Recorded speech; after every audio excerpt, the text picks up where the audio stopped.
Hey guys, today I'm going to be reviewing A Game of Thrones, Season 8, Episode 5, The Bells.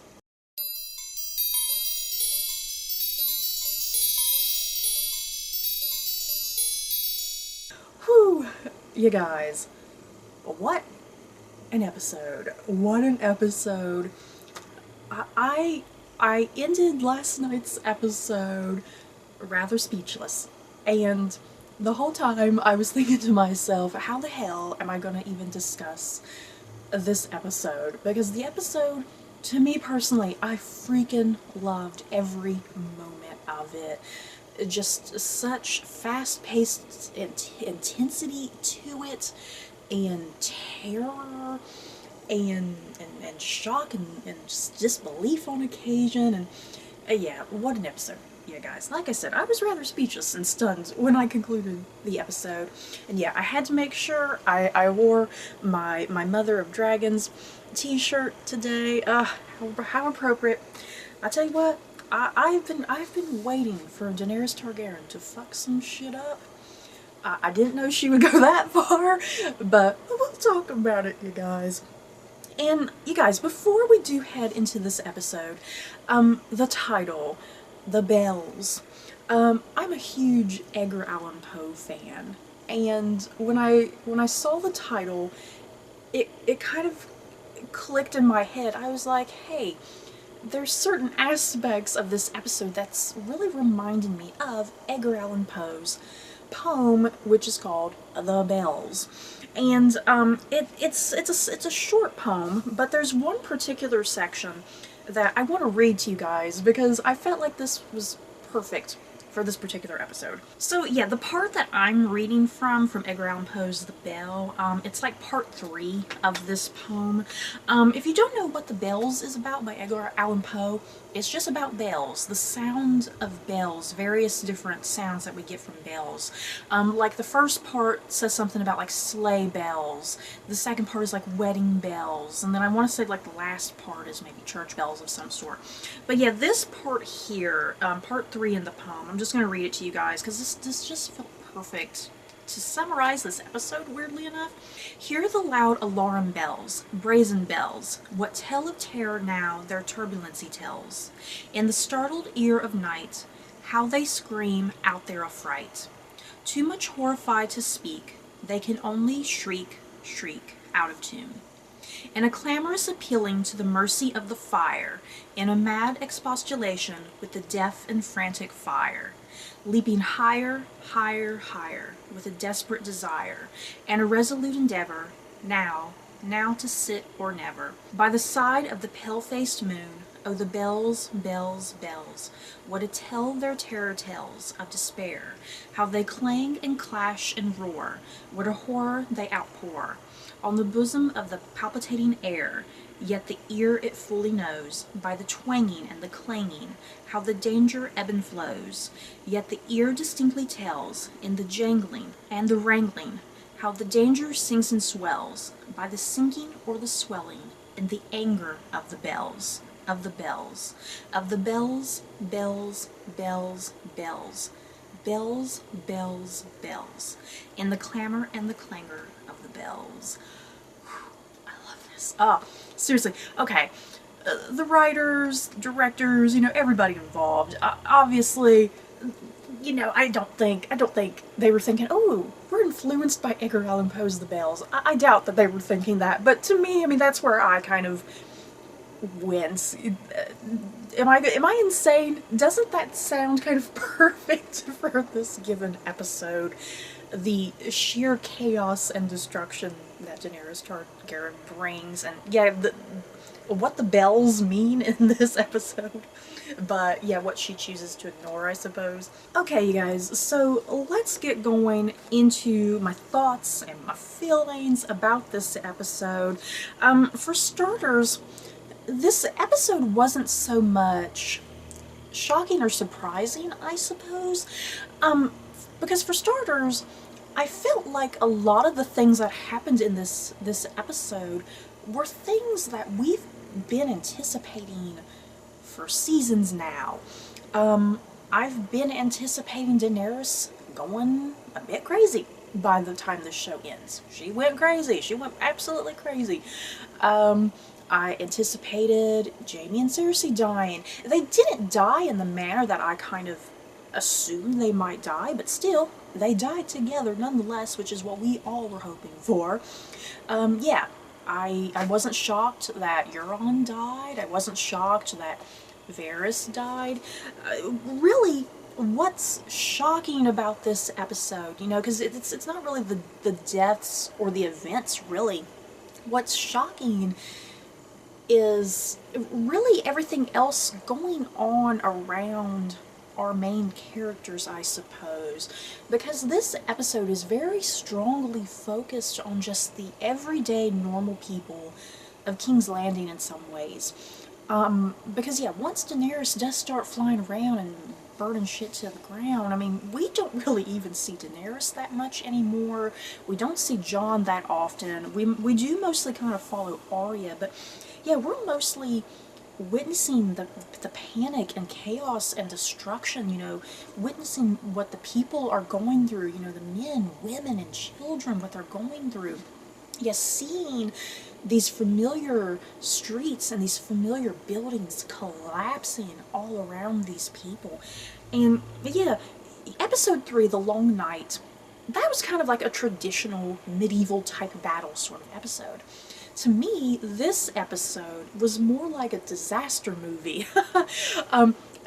This felt like Titanic, almost. I know that's a leap, but yeah, King's Landing is the Titanic, and Daenerys Targaryen is the iceberg. Because, you know, there's those moments in Titanic, if you've seen the movie Titanic, there's moments in Titanic where you're not even following the main characters of Jack and Rose anymore. Jack and Rose, played by Leonardo DiCaprio and Kate Winslet. There's a huge chunk of the movie near the end that you're not even actually following their point of view. You end up following what's going on with the other passengers on the ship. You're seeing the points of view of the passengers and the crew and everybody else. And that's what this episode particularly reminded me of quite heavily, was something like Titanic or just any type of disaster movie where it's pure chaos and destruction and people in a panic, and you're just on the edge of your seat, just in disbelief about what you're seeing. So yeah, that's what was shocking and surprising to me about this episode, was just more everything not really having to do with the main characters, if that makes sense. Mostly just everything with the people of King's Landing and that destruction. And this was a pretty brutal episode. It was brutal and violent and got quite gory on occasion. And I was actually much more emotional than I was anticipating. I mean, I was kind of in tears this entire episode, you guys. I'm not even joking. I was literally in tears this entire episode, and not just when the major characters died, you know, it was other times. It was just watching these innocent people dying in King's Landing, and yeah, that's what really tugged at me emotionally. And I think, once again, Miguel Sapochnik directing this episode, an amazing job with direction, and once again, Ramin Djawadi with his amazing emotional musical score, him being one of the true MVPs of this episode. So yeah, a lot with this episode, you guys. So yeah, let's get into the nitty-gritty. I actually don't have very many notes. Normally when I have notes, they're all the way like down to the end of this paper, and I kind of made it right here to about the middle this time. This was a pretty straightforward episode in some ways, so that's going to make it a little easier to view, I think. Let's talk about Varys. You guys, I think we all saw this coming. Varys, the last couple episodes, Varys has been very kind of in the air, you know, where's his allegiances? And yeah, Varys clearly wants, you know, we saw that chain of events. Sansa, or rather Jon told Sansa he was Aegon Targaryen. Sansa tells Tyrion about Jon's secret, and in turn Tyrion tells Varys Jon's secret. So of course Varys just immediately swaps sides. You know, he immediately swaps sides. He realizes that Jon is perhaps maybe the better, more reasonable leader. So at the start of the episode, we see Varys. He's already crafting letters. It looks like he's trying to send out letters to maybe other major houses, trying to rally support in Jon's direction. The question is, did Varys get any of the letters out? We see him writing a couple in this episode right at the beginning, but yeah, did he manage to get any out? We do see him, before he's taken prisoner and led to his execution, we do see that he is in the midst of writing a letter, but he burns that one. But yeah, how much time has gone by, since like last week's episode and this week's episode, how much time's gone by? Has he managed to get any letters out at all? Or was this maybe literally the first letter he was trying to write? So yeah, Varys even has his little spy network in place. We see a little girl come in there. What was her name? I think her name was Martha. The little girl comes in there, and yeah, clearly him and this little girl have been talking, and he's been using her to kind of spy and maybe pass things around, So then the next scene we get, we see Jon and Varys. Jon has finally made his way to Dragonstone, and yeah, Varys kind of tried to slip those little inklings into Jon, like, hey, I think you'd be a great leader, you should be our true leader. And yeah, Jon, once again, his just surety, his surety, like, hey, I don't want the throne. I've never wanted the throne. Daenerys is my queen. She will always be my queen. And yeah, we'll talk about that by the end of this review. How does Jon feel, ultimately, at the end of the day? Because I think even Jon is shocked. Jon is very much in shock and disbelief by the time this episode ends. And yeah, we'll talk about that later. What he might do, perhaps. So the truth of Varys' betrayal gets out. It all happens rather quickly. And yeah, kind of thanks to Tyrion, it seems. Tyrion, he goes to Daenerys. Yeah, Daenerys initially kind of thinks Jon is perhaps the traitor, but then it ends up being Varys, obviously. And, ooh, I am terrified about Sansa, you guys, because Daenerys, a lot of her anger is really coming in the direction of Sansa. And yeah, we'll talk about this kind of near the end of this review as well, if Daenerys might be heading up to the north next with the intention of killing Sansa. But yeah, Daenerys knows good and well what Sansa's motivations were. And yeah, Sansa obviously doesn't want the throne, I don't think, but yeah, she is in support of Jon getting the throne.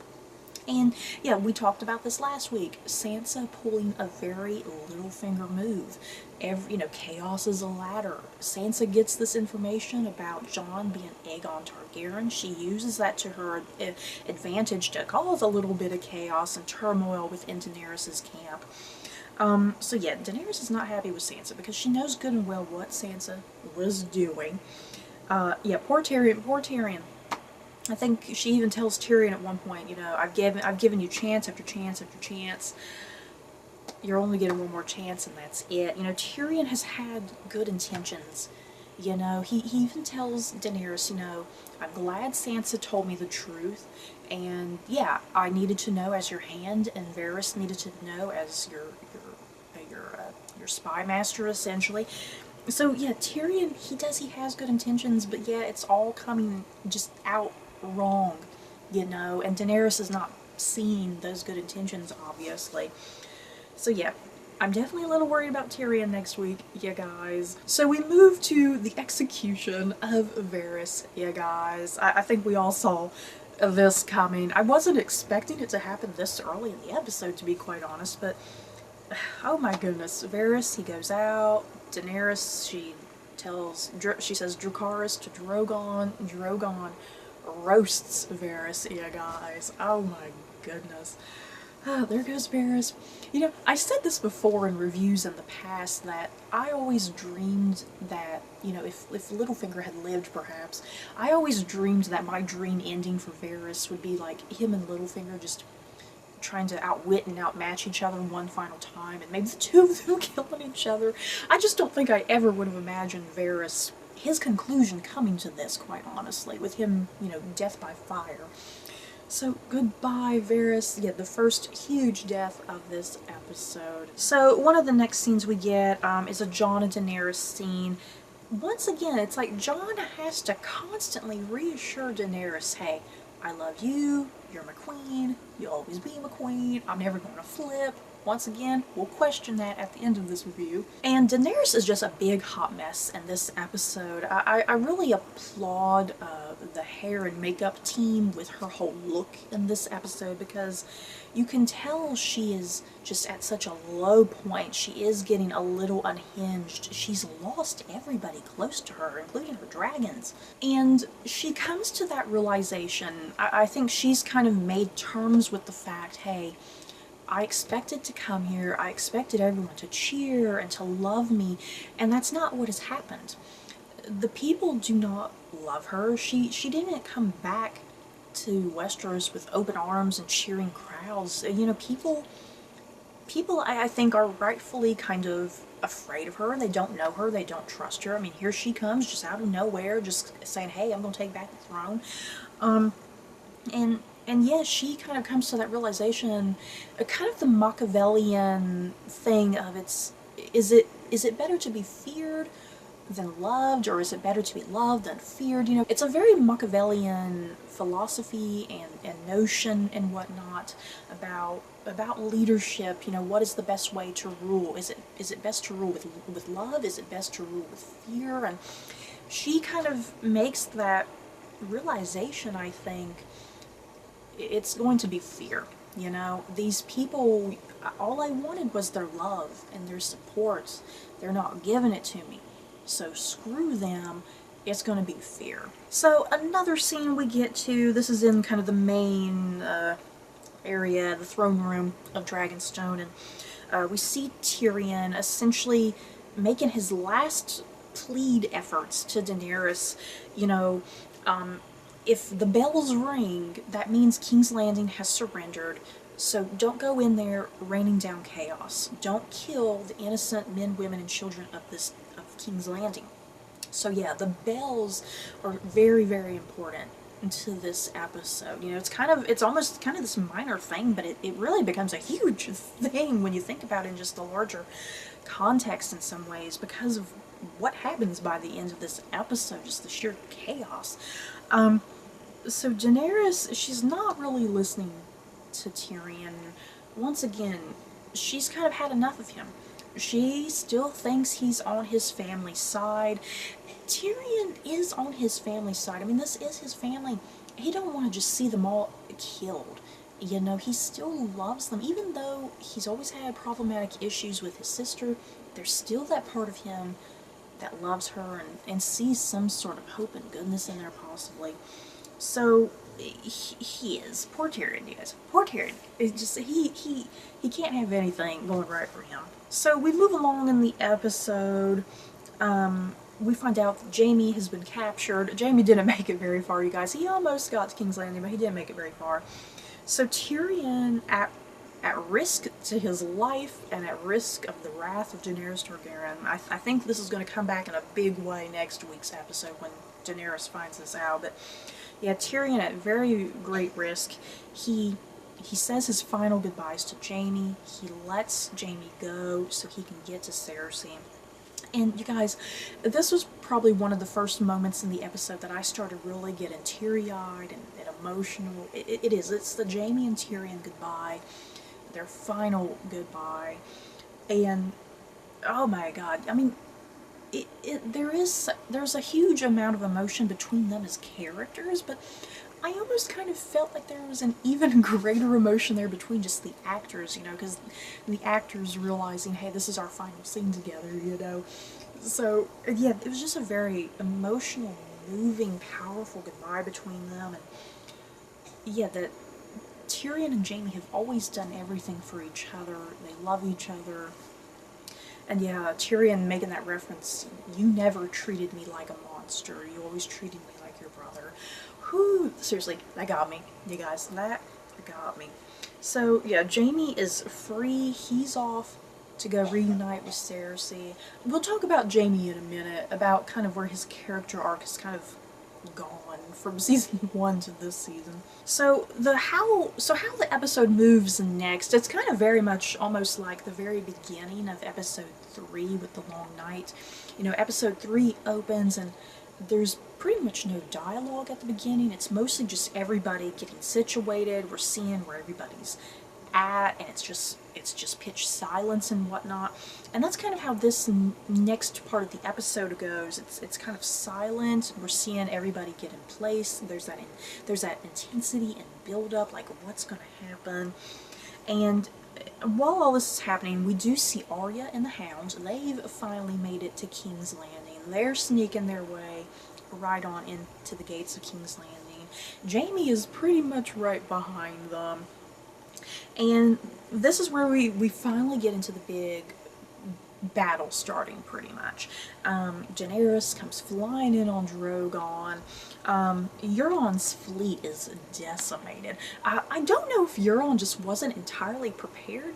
You know, considering how accurate he was last week's episode, taking down Rhaegal, it does almost seem like he's a bit unprepared in this moment, like, oh, wasn't really expecting her to just come charging right on in at us. So yeah, Euron's fleet is decimated.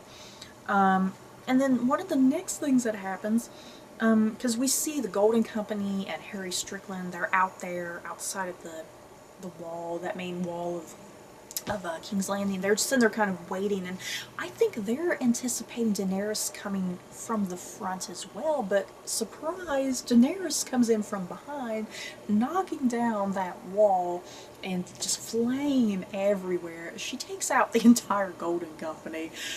I was a little upset about this because I was kind of hoping we would see a lot more with the Golden Company. The Golden Company has been really hyped up for the past couple seasons, I think, and I just really wanted to see a little bit more of them, see them a little bit more in action.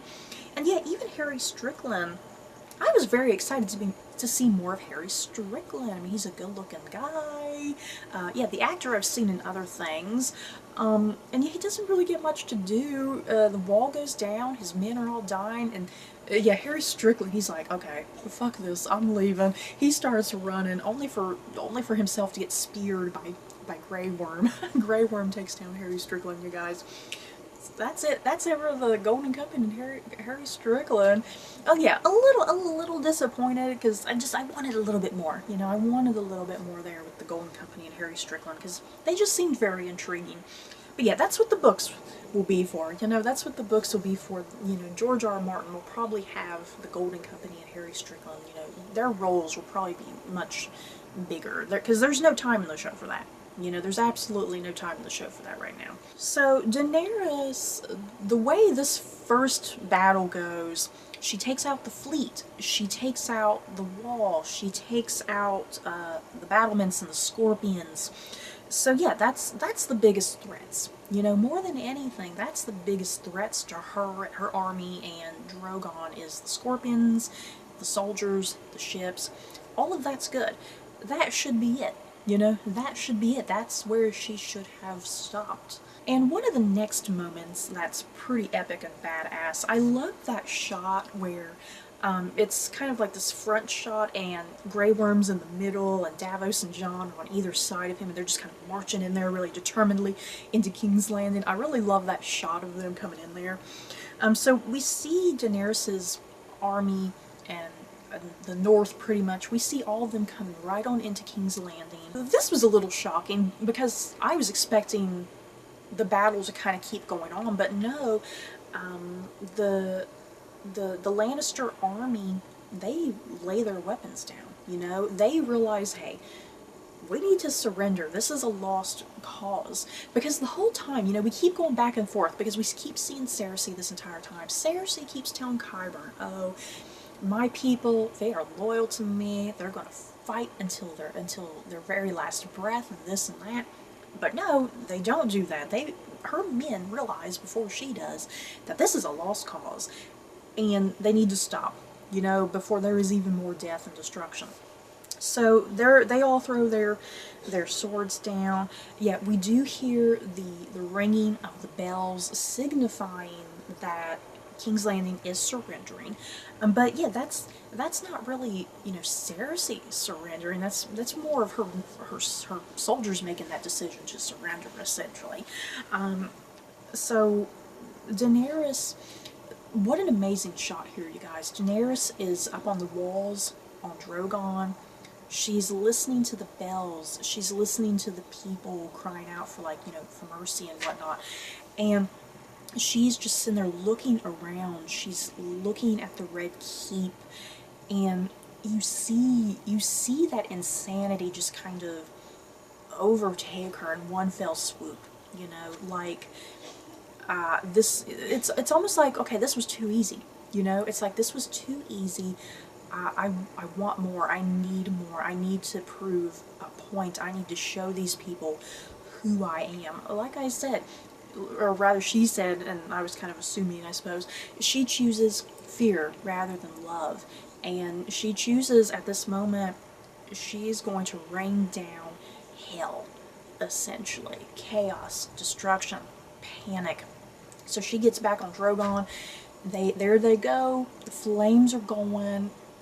This whole sequence, you guys, I mean, this whole sequence is non-stop until literally the very end of this episode. And we lose Daenerys' point of view, you know? We see that insanity come into her face, and just the more crazed she gets, and that's kind of the last time we see her, because all we see of Daenerys from that point forward, it's mostly just Drogon up in the air. You know, we never get a close-up shot of Daenerys. We never get a close-up shot of Drogon again. It's all up in the air or at a distance, and you see the fire coming. And yeah, like David Benioff and D.B. Wise were talking about in their discussion at the end of the episode, their interview, I mean, they were talking about what they wanted to focus on with this episode. You know, we're always up in the air with Daenerys and her dragons, but this time we need to witness everything going on down below. We need to be with these innocent people and what they're facing and what they're suffering, and, you know, what Daenerys is doing here. You know, that point needs to come across, that she has officially gone Mad Queen on these people. The dragon in her, the Targaryen blood in her, has finally surfaced to its fullest strength and potential. And I've seen a lot of stuff of this season from other reviewers, and people feeling like her turn into Mad Queen Daenerys Targaryen is just really sudden and out of nowhere, but I don't think it is. I mean, this is something I've been anticipating for her for quite a number of seasons now. I mean, the groundwork for the Targaryen insanity has been there since day one of this show. You know, it's been stated over and over again that Targaryens, you know, yeah, the flip of a coin, you're either going to get a good Targaryen or a bad Targaryen, and yeah, and if one does go mad, you better watch out. So that groundwork has been laid bare, I think, since day one of this show, in my opinion. So yeah, this isn't shocking to me. You know, this is not shocking to me that Daenerys has totally lost it, you know? So yeah, that's just my opinion. Yeah, other people just, they feel like this is an assassination of her character, but I don't think it is, to be quite honest. This fits with the flow of her character and the flow of her narrative, and just the flow of this show in general. You know, like Ramsay Bolton said to Theon Greyjoy, if you think this story has a happy ending, you've not been paying attention. So yeah, that definitely comes into play here with Daenerys, with the chaos she rains down. So in the meantime, what happens? Jon is witnessing what Daenerys is doing. He's in shock and disbelief. And Grey Worm, you know, here's the Lannister army. They have willingly surrendered. They have dropped their weapons. They're unarmed at this point. Grey Worm just lifts his spear and just throws it at one of the men. And yeah, this just starts even more fighting and chaos in the streets. And yeah, poor Jon. You know, Jon Snow, this entire episode, you know, he's in stunned disbelief about what is happening right before his very eyes. And he's trying to protect people. The whole episode, he's trying to protect people, get people to calm down if he can. Yeah, because he rescues one woman from nearly being raped. Yeah, that woman that was about to be nearly raped, was that one of his own men that he had to kill? I'm not sure if that was one of his own men or not. I didn't get a good look at the man's, like, armor and his house sigil. But yeah, Jon, he's just running around trying as best as he can to get some sort of control back, which is absolutely hopeless. And it does make me wonder, did Daenerys and Grey Worm talk about this? Because Grey Worm is still suffering over the loss of Missandei and how she died, how tragic that was. And it does make me wonder, did Daenerys and Grey Worm talk about this, that if she did decide to just bring down chaos, was there kind of this unspoken agreement between them, perhaps, that, you know, you just keep fighting and you keep killing and just do whatever, you know, kill these people? Because, yeah, Jon Snow wasn't expecting that. You know, he did not expect Grey Worm to just get a spear and kill some people. So let's move on. We get Euron versus Jaime, you guys. This was a pretty intense fight sequence. They're kind of down there.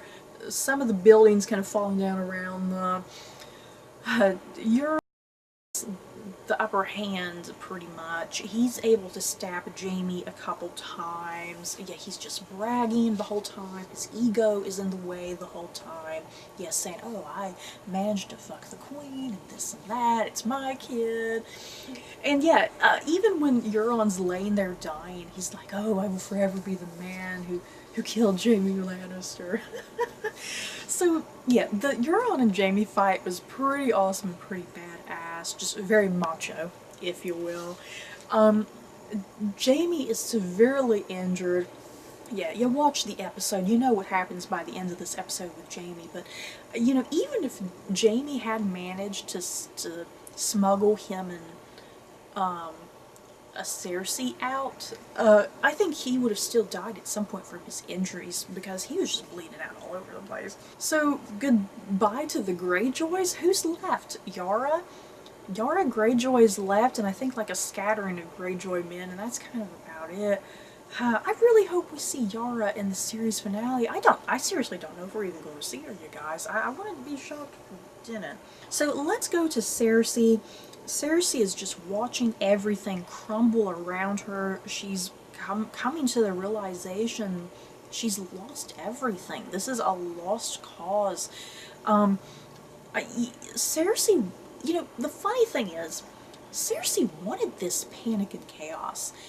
This is exactly what she wanted. This was her exact plans. She wanted Daenerys to come in and do this, so that way the people would hate Daenerys. But at the same time, I think she just didn't realize it would just go down this way, you know? I don't think she really understood the full ramifications of what would happen and what she would see. And I think it's also the thing, too, that she was trying to bluff her way through this in some ways. You know, she was kind of making that bluff, like, oh yeah, I'm gonna purposely situate everybody so that way Daenerys can just come on in and kill everybody. But yeah, I think at the same time, like, she won't really do it.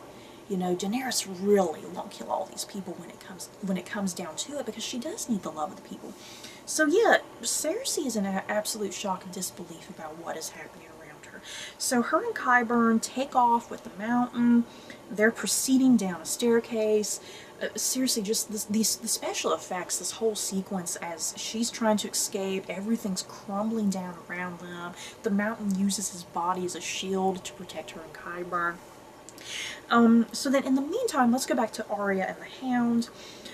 They've managed to infiltrate their way right into the heart of King's Landing, right into the heart of the Red Keep, and yet Arya is still determined to kill Cersei. But it's at this point that the Hound kind of roughly grabs her and roughly kind of speaks to her, telling her, you know, you're still young, you still have a life to lead.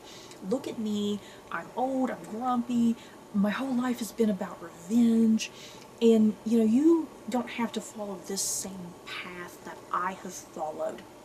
And I think he finally gets to Arya, you know, he finally gets into her head. I think she's finally considering it. And yeah, this is the last talk and scene between Arya and the Hound. This got me very teary-eyed as well, you guys. So Arya does make that decision. She's not gonna go hunt down Cersei like she planned, because like the Hound told her, if she does, she's going to die. So Arya does say goodbye to the Hound. She takes off. So the Hound, in the meantime, you guys, we finally got Clegane Bowl. We've been waiting for it for seasons now. We finally got it. One of the shocking things that happens in this episode, perhaps one of the most shocking deaths, I'll put it that way, because like I said, I wasn't really shocked by some of the deaths because I was expecting them. I was pretty shocked with Qyburn, because I was expecting in this episode, since buildings were falling down, I was expecting that Qyburn would either be crushed by a piece of building, or he would get put on fire. I wasn't expecting for Qyburn to die at the hands of the Mountain, to be quite honest, because the Mountain, you know, the Mountain has very much been a very Frankenstein-like figure. He's been, or Frankenstein's monster type figure. He's been very silent. He just does as he's told. He follows commands with no question. But it's at this point when he's face to face with his brother, the Hound and the Mountain, they're there facing each other, and Qyburn's like, hey, listen to your queen, you gotta protect her, and the Mountain just kind of snaps in that moment. We've never seen him show any reaction. This is the first time the Mountain has showed any sort of reaction in his current state, and he just grabs Qyburn and pushes him, knocking out the back of his head. There goes Qyburn. Out of all of the deaths in this episode, Qyburn was definitely the most shocking, because I just wasn't expecting it to happen in that particular manner, because I was expecting, like I said, either he die by fire or die by something falling on him, or yeah, even in the very next episode being executed by Daenerys or something. And the fight between the Mountain and the Hound was glorious, you guys. And you know, the longer and longer it went on, just the more emotional I was getting, because I knew something had to happen, you know. I knew they both needed to die in order for their arc together to complete. And things are just not looking too good for the Hound. He keeps stabbing the Mountain, and he even jokes, he's not joking, but it's a joke to us, because he's like, why won't you die? So yeah, he just keeps stabbing away and doing things to the Mountain. The Mountain is just, he's an unstoppable force. And then yeah, there's that part where the Mountain, he kind of pulls a Oberyn Martell on the Hound, and he's sitting there about to crush his head and crush his eyes, and somehow the Hound ain't blind. And the Hound, things are just continuing to fall. The Mountain is just not going down. There's a weak wall, though, behind them. And the Hound, you know, knowing good and well this is his final sacrifice, this is his impending death, the Hound just gives it his final last all, everything he has in him, and he rushes at his brother. The two of them go through that weakened wall, and yeah, they're falling from that great height. There's the fire down below them. It's an epic, beautiful, poignant shot. Yeah, like David Benioff and D.B. Wise were even saying in their behind-the-scenes interview, you know, their trauma and their issues with each other, they started with fire and it ends in fire. So yeah, a poignant, beautiful end to the Hound, I think. Yeah, very sad and emotional, but very fitting and proper, I think. So, oh, there goes the Hound, you guys. Seriously, I loved it. Clegane Bowl was everything I was hoping it would be. Because I think whenever I imagined the two of them facing off to one final time, I think I always imagined it that they would be in a courtyard and people would just be around spectating. You know, that's how I always pictured it. So I actually preferred this. I preferred, you know, the chaos and destruction raining down upon them, and yeah, it ending in the manner that it did. Yeah, I think I definitely preferred this ending rather than my ending. So let's get to Jaime and Cersei, you guys. They are finally reunited. Jaime's been through hell and back this whole episode, you know, trying to get through King's Landing, trying to get past Euron, trying to get past the buildings falling down. Him and Cersei are finally reunited. I was in tears this entire end. you guys. I was in absolute tears, and I felt for Cersei. I mean, I felt for Jaime and Cersei both, you know, because Jaime we've been with and we've sympathized with longer, but, you know, Cersei's one of those characters, you only sympathize with her on occasion. You know, I sympathized with Cersei back in season 1, her conversation with Robert Baratheon when, you know, they're talking about Lyanna together. I sympathized with her there. I sympathized with Cersei during the battle at Blackwater, and she's about to kill herself and kill her son. And yeah, obviously I sympathize with Cersei during her walk of shame. And yeah, since then I've kind of had no sympathy for her because she has turned into a mad queen and just crazy. But yeah, I'm glad the nature of this writing for this episode allowed us, the viewer, I mean, at least I hope the entire audience, because for me anyway, it allowed me to feel sympathy for Cersei in her final minutes, you know, rather than me going out just despising her and hating her. And yeah, I think the writing was done beautifully here with her and Jaime. And yeah, as they're both trying to escape, because Jaime's taken her down underground pretty much, but their escape route is blocked. And yeah, it hits Cersei, you know, Cersei, she's like, I don't want my child to die. I don't want to die. I think she finally realizes her mistakes. She realizes her ego and her mania, and it's too late. You know, it is absolutely too late at this moment. And oh goodness, you guys, I'm getting a little emotional just talking about it right now. But yeah, the tears were going, you guys. And Jaime, he just hugs her, and you know, going back to that line that Jaime, he wanted to die in the arms of the woman he loved. And there they are, they're holding each other, he's trying to tell her it will be okay, and there it all comes down. Everything comes down. Jaime and Cersei Lannister die in each other's arms. I'm assuming they are both dead, you guys.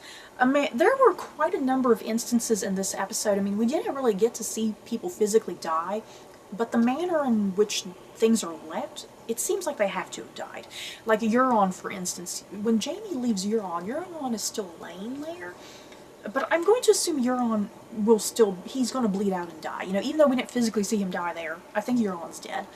And then Jaime and Cersei, yeah, we don't see their bodies, but, I mean, there's absolutely no way they can survive the building coming down on them, is there? So I'm assuming they're dead. Hopefully there's not some twist next week and one of them is alive. That'd be kind of silly. I wouldn't be surprised, though.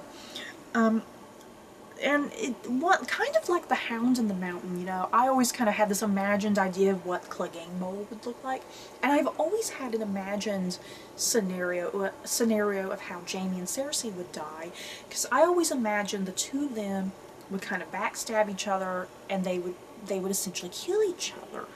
And that doesn't happen. They do not kill each other in this episode. And I think I kind of liked it this way. I liked this much more emotional, meaningful death for the two of them, and the two of them being reunited.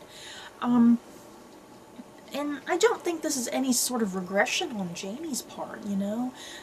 Jaime, you know, for him as a character, you know, Jaime has always been with Cersei. He's known nothing else other than Cersei.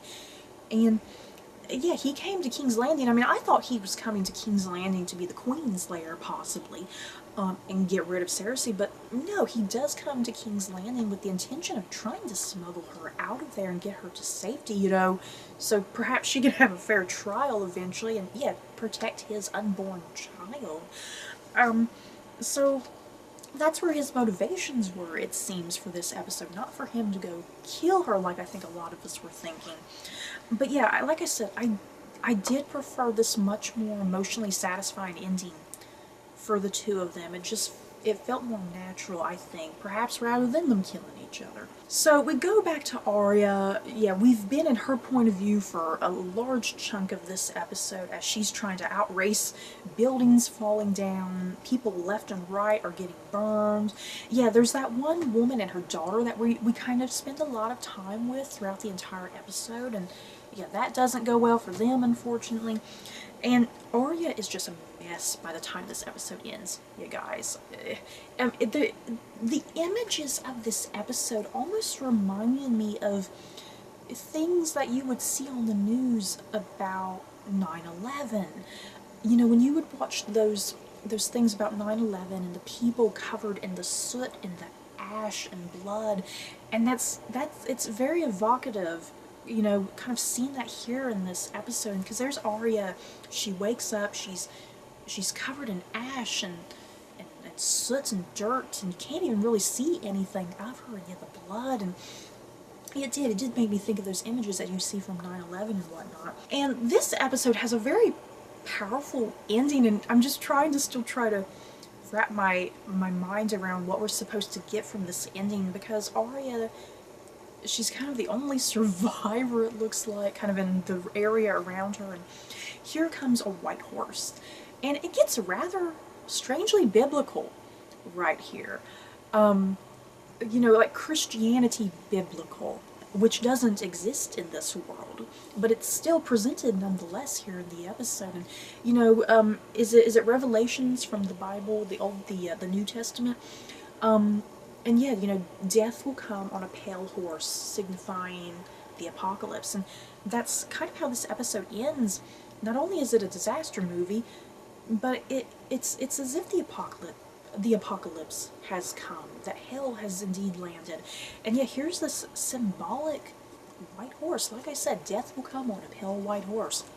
Arya gets on this horse, and yeah, we know the relationship Arya has had with death since the beginning of this show, you know, and yeah, her whole adventure at the House of Black and White. And I feel like this final image of Arya is very important and thematic and symbolic in some ways, and it might be suggesting what Arya's story is ultimately going to become. You know, she may not go back home to Winterfell. She may just continue to be a loner and an outsider, and you know, everywhere she goes, death follows. You know, maybe there's some sort of guilty conscience on her by the end of this whole show. I don't know. So I think there is something very meaningful there with the white horse, what that might mean to Arya's story. But I mean, yeah, just also the nature of what we just witnessed in this whole episode, just nothing but death, you know? And that's what this horse symbolizes, pretty much. So, you guys, that's it for this episode. And what an episode it was. I can't repeat that enough. Literally one of my top favorite episodes. Might easily be one of my top 10 episodes, top 5 episodes. And I'm very curious and anxious what the series finale is going to bring us. Everybody keeps saying it's going to be a bittersweet ending. What does that mean? You know, are we going to see more death? Let's kind of talk about Jon, because I kept saying I would talk about Jon and Sansa as well. I'm very worried, you know, Daenerys, she has all of this now, but it's still not over for her. She still needs to prove a point. She still needs to make her claim strong and firm. And, you know, there was a moment in this episode, I thought she was going to see Jon, and I thought she would purposely try to kill Jon. You know, I was expecting that to happen at some point in this episode, but yeah, it might be next week's episode. Jon might be in peril if Daenerys is going off more into the deep end. I think Jon is going to realize Daenerys she's not the right queen right now after what she just did, because that was uncalled for in his eyes. Yeah, he may not want leadership, you know, he may not want leadership, but as always, he's always the reluctant hero. He's always the reluctant leader. He might have to step into this if that means throwing a coup against Daenerys. And that's definitely going to happen. His turn on Daenerys is definitely 100% going to happen if she decides to go target the north. If she decides to head up to Winterfell, if not with the purpose of destroying Sansa, but just with the purpose of entirely destroying Winterfell, you know, destroying the people of Winterfell who have never had any love for her. She could do the exact same thing at Winterfell that she just did in King's Landing. And that will be the final straw in the eyes of Jon. You know, if Daenerys is like, I'm going to go destroy Winterfell, I'm going to go kill your sister, Jon is not going to tolerate that. And that's where we're probably going to see that turn in him. And I'm kind of anticipating Jon killing Daenerys, because Jon hasn't had a big huge kill in this season, and I think that's been done on purpose, you know, because we were all anticipating Jon killing the Night King, but that didn't happen. That went to Arya. And yeah, Arya, we all thought maybe Arya would kill Cersei, but I always wanted Jaime to do that, but no, Cersei and Jaime die together in a non-violent fashion that doesn't have them killing each other. So yeah, Arya had her kill. Jaime and Cersei had their moment together, pretty much, to finalize that thing. And yeah, I mean that leaves Jon. That Jon hasn't had a big major moment. He's not had a big major moment this entire season, and I think his big major moment will be to kill Daenerys, you guys. And I think we've all been anticipating that for this season. So, yeah, like I said, if Sansa or Winterfell is in peril, that's it for Jon. That is it for his allegiances to Daenerys. And I wouldn't blame him for killing Daenerys. You know, I would not blame him. So, yeah, Daenerys. I love Daenerys. I still support her. I still admire her. But yeah, it's like after this episode, I don't know how I feel about Daenerys. Because she murdered she murdered innocent people, hundreds upon thousands of innocent people, and that's kind of unforgivable. You know, it's a bit unforgivable. But yeah, I understand her, you know, it's like there's a part of me, I understand her arc. But yeah, she's going to be a rather Shakespearean tragic figure by the time the show ends, I think. So yeah, I guess we can talk about Daenerys more next week, depending on where her headspace is at, where she goes, if there's any bit of redemption there for her in the end, and yeah, if she dies. So yeah, guys, that is it for my review of Game of Thrones, The Bells. Like I said, this was an episode, it's easily either in my top 10 episodes, my top 5, I'm not really sure yet where I would place it. An amazing episode, intense from start to finish. I think I was in tears the entire damn time. So you guys, in the comments below, how did you guys feel about this particular episode? Did you love it as much as I did? Or did you not love it? If you have some thoughts and feelings, if you have a bit of negativity, don't be afraid to share it with me. Yeah, just, you know, be nice about it. You know, let's have a nice conversation about things we either liked or disliked. So that's it for this episode. Don't forget to like, comment, and subscribe. And if you like this video, you may like these other videos. Bye, guys.